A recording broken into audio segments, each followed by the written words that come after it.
iPhone 13 Pro body swap done. So this one I'll make a long video. So I want to show all the steps from the CPU up to the phone when it's turning on. So once again, welcome to McGregor Tech. Please don't forget to follow, like and share. If you've got a problem, put on the comment, I'll reply you. So now I'll start from the hard disk.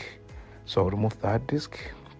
Then after remove the hard disk, I'll go on the next one is the NFC. Then after removing the NFC, then I'll turn it over. I'll start by removing the glue. Then I'll turn it over.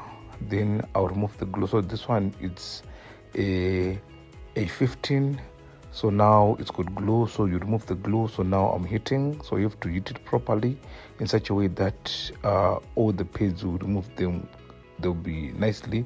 So now I will heat. So then after heating, then I'll lift up the CPU. Now all pads are there. This is perfect. Then after that, then the second stage, I'll go on cleaning the glue.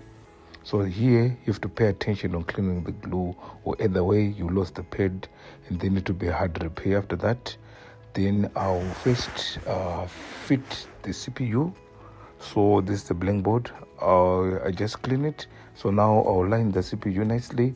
Then after putting the CPU, then I'll reposition it so that it can go to the left. So after that, then I'll fit.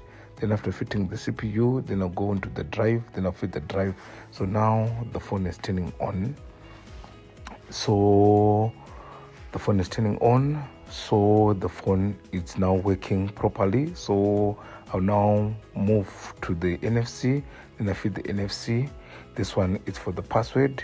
Then I'll fit it nicely. Then after the NFC, then I'll go to the lower layer now. So then I'm moving to the lower layer. So that's our lower layer. I'll clean it. After cleaning, then I'll put into the recombine. This one I'm putting tin. After putting tin, then I'll put flash. Then I'll recombine it. Then now the phone I'll recombine. After recombining, then I'll put it back in its shell. Then now I'll put the screen. After putting the screen,